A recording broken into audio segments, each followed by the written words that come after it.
ஒன்றாய் காண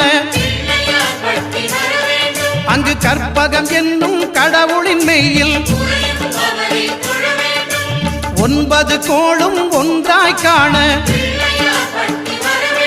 அங்கு கற்பகம் என்னும் கடவுளின் மெய்யில் சூரியன் முதலாய் 9 கிரகமும் பலவித குணங்களை கொண்டிருக்கும் எங்கள் கற்பக தருவில் அவை வரும்போது ஒன்றாய் சேர்ந்து பலனளிக்கும்.